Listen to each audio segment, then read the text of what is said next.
হ'ল মহাপুৰুষ শ্ৰী শ্ৰী মাধৱস্বামী ঢেকীয়াখোৱা বৰনামঘৰত আজি সমূহ ঢেকীয়াখোৱাবাসী ৰাইজ একত্ৰিত হৈ যি এই বানপানীয়ে দুৰ্ঘোৰভাৱে আমাৰ সমস্ত ৰাইজক অনিষ্ট সাধন কৰিলে। আমি প্ৰতিজনৰ ঘৰলৈ ইতিমধ্যে আমি গৈ নামঘৰৰ পৰা এষাৰ মাত লগাব লাগিছিল, পৰা নহ'ল। সেয়েহে আজি সভাতেই যে যিসকল বান দুৰ্গত তেখেতসকলৰ পৰিয়ালসমূহ কুশলে থাকিবলৈ আমি ৰাজহুৱাভাৱে আশীৰ্বাদ প্ৰদান কৰা হৈছে।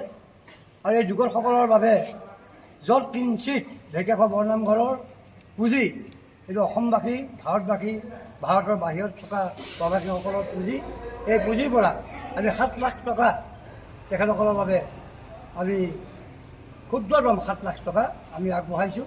যে আমাৰ ঢেকীয়াখোৱা গাঁৱৰ যিসকল উদীয়মান যুৱক তেখেতসকল কালিলৈ আমাৰ গৈ পেলাই তেখেতসকলক এষাৰ মাত দিব আৰু য'ত কিঞ্চিত যিমান পাৰোঁ আমি অকণমান সহায় কৰিবলৈ চেষ্টা কৰিছোঁ। ইয়াতে আমাৰ সন্তুষ্ট থাকিব।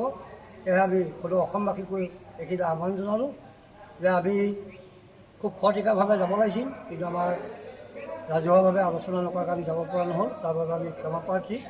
সেয়েহে অনাগত দিনত আমি ৰাইজৰ কাষত সদায় আছোঁ। এইটো ঢেকীয়াখোৱা বৰনামঘৰ ৰাইজৰ অনুষ্ঠান, ৰাইজৰ দ্বাৰা পৰিচালিত অনুষ্ঠান।